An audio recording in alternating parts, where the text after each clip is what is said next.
اللہ الرحمن الرحیم۔ تمام تعریفیں اللہ کے لیے، درود و سلام محمد و آل محمد کے لیے، اللہم صلی علی محمد و آل محمد۔ ماہ شعبان المعظم ماہ محمد ہے۔ اس ماہ کی پہلی کا چاند ہلال کے بجائے مثل ماہ شب چہاردہ قمر دکھائی دیتا ہے۔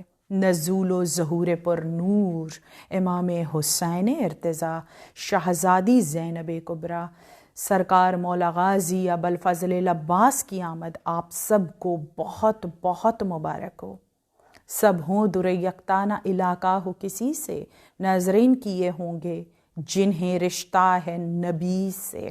میں ہدیہ تہنیت پیش کرتی ہوں بارگاہ الہی میں انبیاء مرسلین، ملک مقربین، اولیاء کرام، خاندان مقدس بنی ہاشم کے بزرگوں کو، جو نورانی شجرہ طیبہ ہے، جن کی اصل عصمت و حکمت، نبوت اور عصمت و طہارت کے ساتھ جن کی فروع امامت ہے۔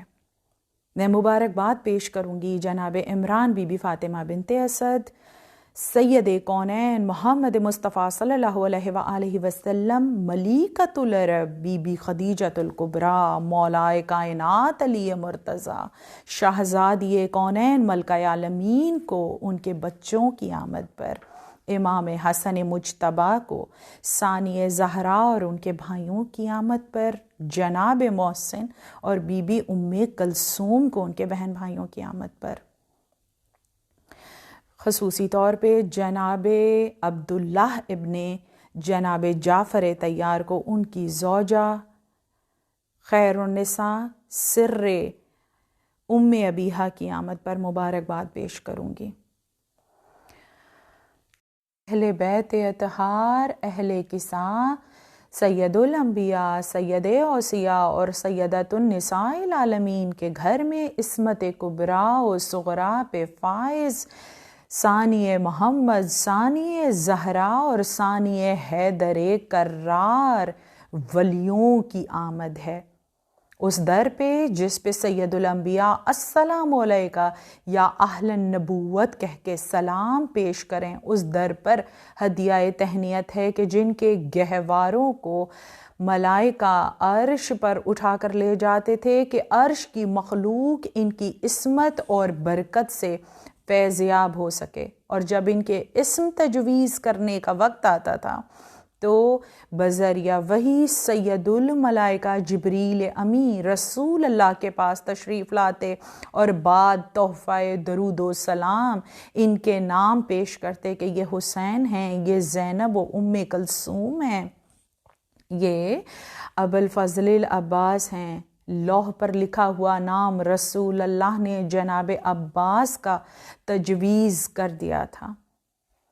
شہزادی زینب عالیہ کی آمد پر میں مرزا دبیر علی اللہ مقامہ کے کچھ اشعار آپ کے سامنے پیش کروں گی۔ لکھا ہے کہ آمد ہوئی جب دختر حیدر، لکھا ہے کہ آمد ہوئی جب دختر حیدر، گھر ہو گیا خاتون جنت کا منور۔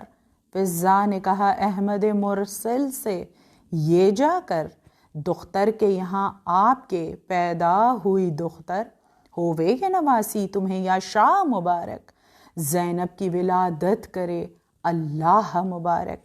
تشریف نبی گھر میں ید اللہ کے لائے، پھر گود میں لینے کے لیے ہاتھ بڑھائے، روشن تھا رخ پاک مثال رخ زہرا، اور سانچے میں عفت کے ڈھلا تھا تن زیبا، آنکھیں تھیں چراغ حرم عفت و تقوی، جز دیدہ عصمت نہ کسی نے انہیں دیکھا، جز دیدہ عصمت نہ کسی نے انہیں دیکھا۔ ان آنکھوں کے پردوں میں نہاں راز جہاں تھے، ان آنکھوں کے، بی بی زینب عالیہ کی آنکھوں کے بارے میں، ان آنکھوں کے پردوں میں نہاں راز جہاں تھے، بس عصمت و عفت کے وہ دو عین عیاں تھے۔ حدیث رسول امت کے حاضرین اور غیر حاضرین کو وصیت کرتا ہوں، اس وقت جب شہزادی آپ کی آغوش میں آئیں، اس بچی کا احترام کریں۔ کیوں کہ یہ شکل و شباہت میں ملیکۃ العرب خدیجۃ کبریٰ کی ہو بہو صورت ہے۔ علی کی جاہ و جلالت نمود کرتی ہے، زباں پہ جب کبھی زینب کا نام آتا ہے۔ ہدیہ تہنیت پیش کیا۔ 3 شعبان المعظم 4 ہجری، یہ وہ مبارک تاریخ ہے کہ جب عرش کی مخلوق نے اپنی عبادتوں کو روک کر مدینہ منورہ کی زمین کو اپنا قبلہ بنایا اور مبارکباد پیش کرنے کے لیے رسول اللہ کے پاس تمام عرش کی مخلوق آئی۔ مدینے والوں نے نہ صرف فرشتوں کا نور بلکہ ان کے پروں کی پھڑ پھڑاہٹ کو بھی محسوس کر لیا تھا، کیونکہ وہ آیا ہے کہ جو کریم ابن کریم ہے، بلد الامین ہے، جس کا گہوارہ رب کی بارگاہ سے سزا یافتہ کو نجات دلا سکتا ہے۔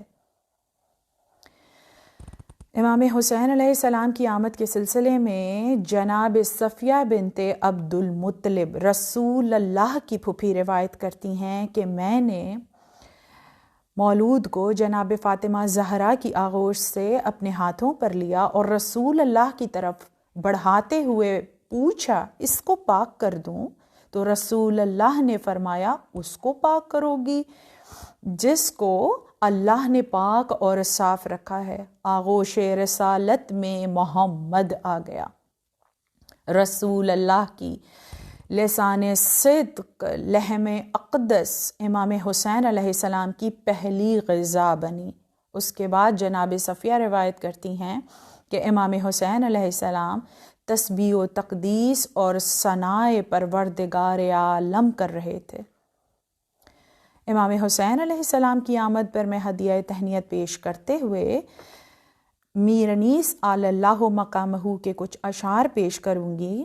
شمشاد بوستان رسالت حسین ہے، عظمت امام حسین شمشاد بوستان رسالت حسین ہے، مفتاح باب گلشن جنت حسین ہے، ابر عطائے آیہ رحمت حسین ہیں، نقش نگین مہر نبوت حسین ہیں، ہر جا ظہور حق ہے انہی کے ظہور سے، ہر جا ظہور حق ہے انہی کے ظہور سے، سب خاک سے بنے ہیں یہ خالق کے نور سے۔ امام حسین سب خاک سے بنے ہیں۔ میں دعا گو ہوں بوسیلہ گہوارہ امام حسین علیہ السلام جو شہزادی کونین کے لیے جنت سے آیا تھا۔ اس میں جھولا جھلانا، لوری سنانا جبریل امین اپنی معراج سمجھتے ہیں۔ نہ صرف یہ پر بریدہ فطرس کو شفا دیتا ہے بلکہ لال شہباز قلندر کو دوپر برائے پرواز عطا کرتا ہے۔ اسی کو وسیلہ بنا کر میں دعا گو ہوں بار الہ تو ہمیں محمد و آل محمد کی معرفت کے نور سے ہمارے قلوب کو منور کر دے، وہ بصارت و بصیرت عطا فرما کہ جب امام وقت ہمیں صدا دیں تو ہم ان کی پہلی آواز پر لبیک کہتے ہوئے ان کے حضور پہنچیں اور ہماری آنکھیں ندامت سے نہیں بلکہ عقیدت سے جھکی ہوں۔ بے گھر کو گھر دینا، بے زر کو زر، بے اولاد کو اولاد جیسی نعمت عطا فرمانا۔ بار الہ میرے علم، حلم، عقل، شعور میں اور صبر میں اضافہ فرما، یہ دولت مجھے عطا فرما۔ ذکر مولا کے سبب لوگ مجھے جانتے ہوں، سب سے بڑھ کر یہی پہچان عطا کرتے مجھے۔ امام حسین علیہ السلام کے صدقے میں سب کی حاجات برآئیں۔ 4 شعبان کا منظر پر نور میں کیا پیش کروں، شادی ہے مبارک کی ید اللہ کے گھر میں، خورشید اترتا ہے شہنشاہ کے گھر میں، باب الحسین باب الحوائج، قمر بنی ہاشم العبد الصالح حامل اللواء الفادی الطیار ظہر الولایت، امامت و ولایت کا پشت پناہ، حامل اللواء علمدار، اطمینان چہرہ حسین جن کے ناز پنجتن پاک نے بھی اٹھائے اور مولا کائنات کی بیٹیوں نے بھی اٹھائے۔ جناب عباس کے لیے مرزا دبیر کے کچھ اشعار میں آپ کے سامنے پیش کروں گی۔ کون اور کائنات میں ہے دوسرا جوان، فضائل جناب عباس۔ کون اور کائنات میں ہے دوسرا جوان، قابل اسی کے دوش مبارک کے تھا نشان۔ بازو شاہدین جسد مرتضیٰ کی جان، پیروں کا سرپرست جوانوں کا قدردان۔ باتیں پیمبروں کی خدا کے ولی میں تھیں، ولی ابن ولی عباس۔ باتیں پیمبروں کی خدا کے ولی میں تھیں، سب اس میں جمع ہیں صفتیں جو علی میں تھیں۔ مولا کائنات کی وجاہت اور شجاعت کا وارث جناب عباس۔ الفت وہی، کرم وہی، جود و سخا وہی، جرت وہی، جلال وہی، دبدبا وہی۔ مولا کائنات والی جرت وہی، جلال وہی، دبدبا وہی۔ گیتی میں اور کوئی ایسا دلیر ہے، گیتی میں اور کوئی ایسا دلیر ہے، خود تھا علی کا قول کہ عباس شیر ہے۔ قمر بنی ہاشم۔ جناب عباس باب الحوائج ہیں جن کے لیے صاحب عصر والزمان کھڑے ہو کر احتراماً ارشاد فرمایا کہ بوسیلہ جناب عباس یا ابوالغیث آغثنی کہہ کے دعا مانگو، دعا رد نہیں ہوتی۔ اور فضائل جناب عباس میں بس اتنا فضائل ہے جناب عباس کا جن کے لیے شہزادی کونین ملکہ عالمین کرتے اپنے ہاتھ سے سی کر گئیں، جن کے لیے بی بی ام البنین نے پوچھا عباس جب آپ شہزادی کونین کے ہاتھ کے سلے ہوئے کرتے پہنتے ہیں تو کیسا محسوس کرتے ہیں؟ اب یہ وہ کرتے ہیں جو 14 برس کے سن تک جناب عباس اپنی ابا کے نیچے پہنا کرتے تھے۔ جناب عباس نے آنکھوں کو جھکایا اور مادر گرامی بی بی ام البنین باب الحوائج سے فرمایا کہ مادر گرامی جب میں شہزادی کونین ملکہ عالمین کے ہاتھ کے سلے ہوئے کرتوں کو پہنتا ہوں تو اس وقت وہی عالم ہوتا ہے کہ جب پنجتن زیر کسا آ گئے تھے تو جبریل امین نے پروردگار عالم سے یہ پوچھا تھا کہ زیر کسا کون ہے۔ جب میں ان کرتوں کو پہنتا ہوں تو عرش کی مخلوق پروردگار عالم سے سوال کرتی ہے کہ یہ پرنور ہستی کون ہے؟ یبن زہرا عباس کی آمد کی مبارکباد میں محمد وآل محمد کو بالخصوص صاحب عصر والزمان شہزادی کونین ملکہ عالمین خیر النساء کی خدمت میں پیش کرتی ہوں اور ان سے عیدی بھی طلب کرتی ہوں کہ بار الہٰ اس خدمت کے صلے میں تو شیعان حیدر کرار مومنین حبدار موالیوں کو یہ جشن منانے کے صدقے میں خیر سے نوازنا۔ آمین یا رب العالمین۔ اللہم صلی علی محمد و آل محمد۔